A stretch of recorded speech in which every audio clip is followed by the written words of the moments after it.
All right, folks, hey, going a little bit of a different direction in today's video. Typically, I'm talking about my retirement journey, decisions I've made, why I made them. I also talk about gaps I see in other people's plans. You know, I don't link it to a particular individual. I do a lot of retirement coaching, over 130 people so far. And I see some common themes, and I like to share them with you so you won't make those same mistakes. I typically see, on average, it's right at eight action items that I say, I think you need to study this more. Here's a gap, here's a problem, here's what I think you're doing really well but can do better. And, you know, the lowest I've seen is made is 5 discussion points with somebody, and the highest was 16. But today, I'm going to cover the 16 questions, the most common questions that you ask me. These are from the last month, 25 persons. What are they asking me? What's on their mind? So I thought that would be fun. So the challenge here is I'm going to target 15 seconds each for these. So we'll see how I do in these. So let's get going, a little rapid fire here. Number 1, can I adjust to the lifestyle of retirement? The answer is yes. Basically, you're running at 100 miles an hour in your current job. You're getting things done, accomplishing things. You're kind of running around with your hair on fire. You know, you're getting things done. And in retirement, you're slowing down. You slow down from 100 miles an hour down to 20 miles an hour. You take more time with relationships. You relax a little bit more. You just ease through and stroll through life. It took me about 4 months to adjust to that lifestyle. So yeah, you can do it. Number 2, real questions, folks. Number 2, should I work part-time? Hey, this very common question. And I give different answers depending on different situations. For example, most common one, if somebody is 67 and they've got, you know, plenty of money, everything seems to work with their math, I kind of say I wouldn't. And the reason why is, how long are your go-go years? Your years where you're really active and can do things from, you know, it'll be from 67 to maybe 75 if you're lucky. Okay, so I wouldn't do it myself if I was 67. If I was 57, hey, yeah, that might be an option to ease into retirement, get lower stress, work 3 days a week, 2 days a week, something like that may make sense. And if you're 50, yeah, makes sense. So depending on how many go-go years left you have, the answer changes, okay? Number 3, what has been your experience with health insurance options? Well, folks, I get to ask this by everybody, so I include a link. Every single video, I have a link to my video on health insurance. So take a look at that. A common approach for people here in the United States is to say, hey, I'm just going to use COBRA for a few years, for 4 or 5 years, use COBRA. COBRA is intended and designed to transition you from one company to the next for just a couple months. If you have to buy it long-term, it's your most expensive option. So I ask you to look at other options besides COBRA.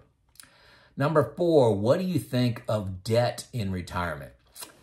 I hate it. I hate debt. Hate. Is that clear enough? Credit cards. Oh my gosh. That's a sign of a budgetary problem. So if you got credit card debt, I'm really concerned. Cars, no. Home, no. Yeah. If you got a 2% home loan, I understand the math. I got a video on this. I understand it. And it may fit for you. I agree. But there's nothing like not having debt, knowing that if you go into a 10-year bear market, a great recession, great depression, you can bring your expenses down ultra low. Nobody regrets paying off their home or their car. Nobody does. Number 5, how to convince your spouse who is afraid of retirement. The easiest thing to do, folks, is to keep working another year, work another 2 years. It's always going to make financial sense to work another year. Always will. I got a video on this. You know, overwhelm them with data. Give them time. This is not an afternoon exercise. This is an exercise that's going to take you time. use the software package, a comprehensive software package like I use, New Retirement. That helps give some confidence. Talk to a couple financial advisors, see what they have to offer. That gives confidence. Use the 4% rule. That gives confidence. Just works. It'll take you 6 months to a year. And maybe your spouse is right. I don't know. Number 6, your thoughts on hiring a financial advisor. Folks, a lot of people need a financial advisor. It's the greatest solution. It is expensive. Most of them choose to charge you assets under management, like a 1% fee for all your assets. And that ends up being very expensive. But making wrong decisions can be more expensive. So I think a financial advisor, if you don't want to do the work yourself and don't want to study your options around Social Security, Roth conversions, taxes, all those things, returns, high risk, a bear market plan. If you don't want to do that work yourself, the information is easily accessible. And you want to lean on somebody, hire a financial advisor, but just recognize it's expensive. I consider it a part-time job in my retirement to manage my own money and not pay a financial advisor. That's just my personal decision. There's no right or wrong answer for do you need a financial advisor. There could be good and bad financial advisors, though. Number 7, what's my opinion of target date funds? Don't like them, okay? They really create a portfolio for the average person, and nobody's average. Everybody has a special circumstance. I'm telling you, everybody's unique. They got inheritance money. They got a lot of 401k money. They got a lot in a brokerage account. They got rental income. Nobody's average, okay? These target date funds tend to go very conservative as you age. For example, extreme example, if you're 90, they may have 90% fixed assets. Well, when you're 90, you're living off just your Social Security. You don't need this money. It's going to be inherited. You might as well, one thought to consider, should you just put that in an investment because that's going to be passed on to somebody instead of just letting it for several years get very insignificant returns. So I like controlling that myself instead of really taking an easy route, but expensive route, potentially, okay? Target date funds, don't like them. Number 8, will I ever feel 100% confident in my plan? No, you will never feel 100% confident in your plan. I describe it like you're in an airplane, you got your parachute on, the door's open, your parachute's been checked 10 times, everybody says that's okay, you've been training, it's eventually a jump. You could probably get to 90, 95% pretty easy. That last 1, 2, 5, 10%, is hard, and it's going to be a leap of faith. Everybody that retires, especially retires early, has some fear, and you just need to jump. If your math works and you've done all the work around using a comprehensive software package, you talk to financial advisors, you give them the opportunity to sell you on their services, you're never going to be 100%.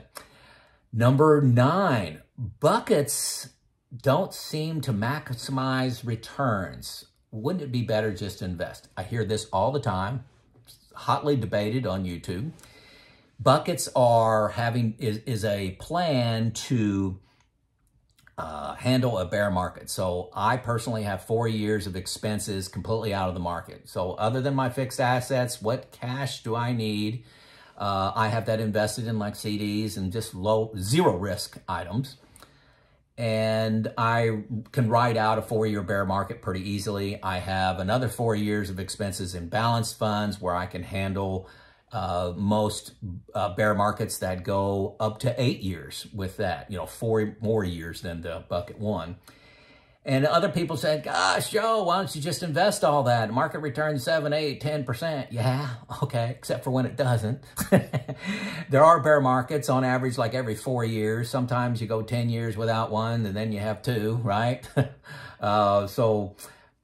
Buckets are designed to give you peace of mind and, avoid sequence of return risk. So in retirement, you're not trying to get maximum returns. You're trying for safety and get the maximum return you can, okay? You've already won the game. Stop playing, okay? Stop risking things when you don't need to. And that's what buckets do for you, give you peace of mind in that epic retirement. You don't want to be whipsawing your retirement around with markets up, markets down, let's go on vacation, let's not, let's buy that car, let's not, let's go out to eat, let's not. No. Buckets provide stability through market drama. Sorry for the long answer. I'm on number 10. Should I use very pessimistic and very conservative numbers in my financial plan? I don't think so, okay? Folks, if you use say, you expect market returns on your assets to be 7%. That's what you expect. Hey, but let's see if my plan works, and we'll put in 3%. So you put in 3%, and it still kind of solves okay, and then you just go along your way, and you're making decisions based on 3% returns. Well, the biggest place I see for that to just blow up is when you look at future taxes, okay? When you hit RMD age, required minimum distribution age, and you have to pull out funds, if you've been returning 7% the whole time and you modeled 3%, you're going to be paying a lot more in taxes than you anticipated. So try to be honest, okay? Try to be honest. It is great to stress test your plan. And New Retirement, the software package that I link below, that I love, with just a toggle of a button, you can hit pessimistic returns, optimistic returns, and average returns, and you can see where your plan fails. It's okay to see if it fails on pessimistic returns, but plan for taxes on average or even optimistic returns, okay? So be careful. Very common problem I see in plans is they are ultra low on their returns, and it also can make you work 2 or 3 more years, that when you're 70, 75, you may look back and say, man, I could have retired earlier. So don't lie to yourself in your analysis. Try to be accurate. But I understand what you're trying to do. There's software that can handle that. New retirement. I love it. I love it. 2 free weeks. Okay, I'm done selling that. Okay, number 11. What are your thoughts on long-term care? Don't have it. Okay, there's a lot of statistics out there around the use of long-term care, need for it. 75% of the people are going to need it. But what level are you going to need it? Are you going to need $1,000 a year, or are you going to need $100,000 a year? Nobody knows. My wife and I, obviously, we're married. And, one can take care of the other if they have some capacity problems, and we can self-fund some physical therapy, that kind of stuff. Probably would do some in-home care. And then when the first person dies, the second person has the home. So we got my home as this big long-term care plan that could, should be able to easily pay for both of our long-term cares if we need it. Could do a reverse mortgage. So the premiums on that insurance is sky high. There are I shouldn't say crazy options. There are options of life insurance with long-term care, all this stuff. But remember, every time you're buying something, there's somebody else on the other side of that deal thinking they're getting a good deal.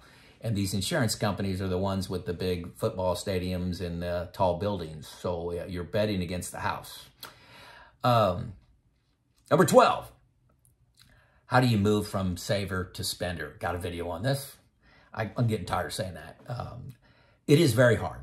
Your whole life, you've been saving money, you've been earning money, piling up your assets, and then you have to switch one day to, I'm now spending these things.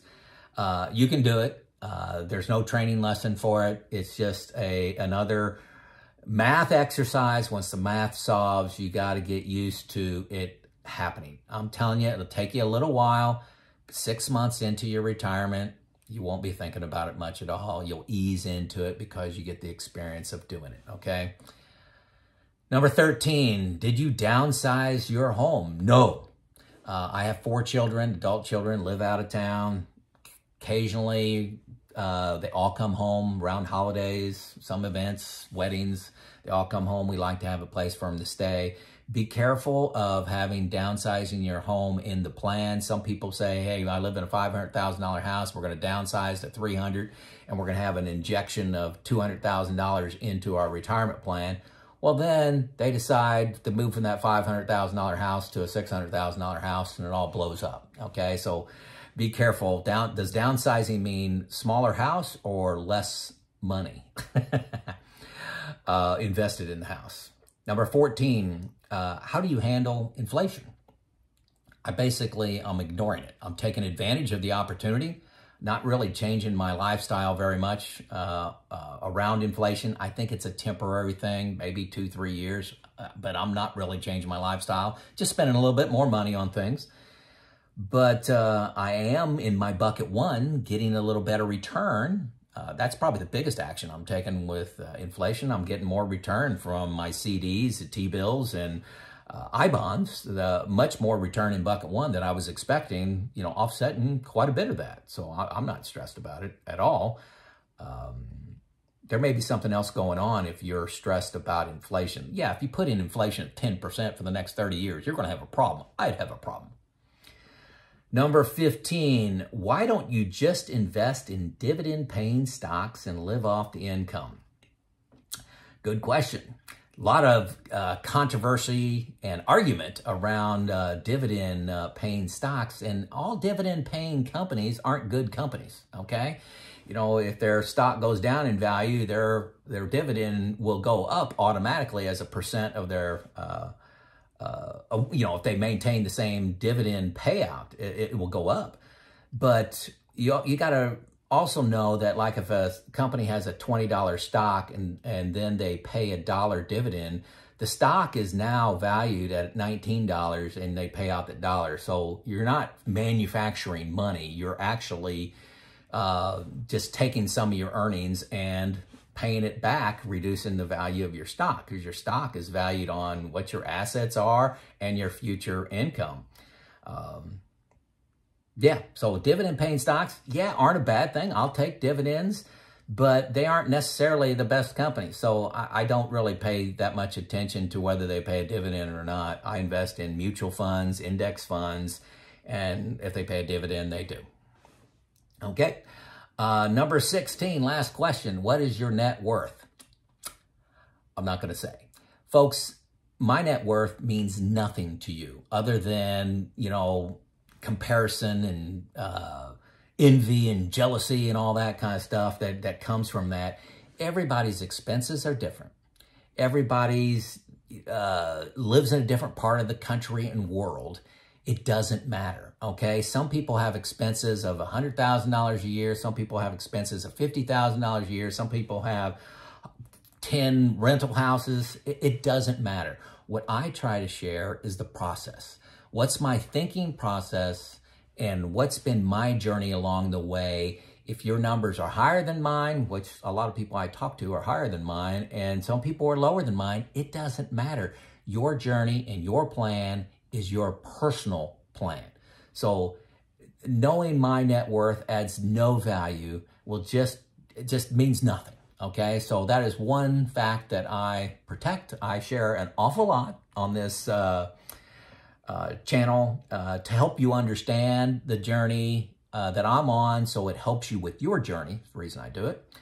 But be careful of comparison. It's the thief of joy. That's a quote from somebody. I don't know. So anyway, what did I miss? Do you have a question that's hot on your mind? Please put it in the comments. Good chance I'm going to turn it into a video. If nothing else, tell me where you're from. I love hearing it. Give me the city. I look them up. And, well, that's it. This is Joe out.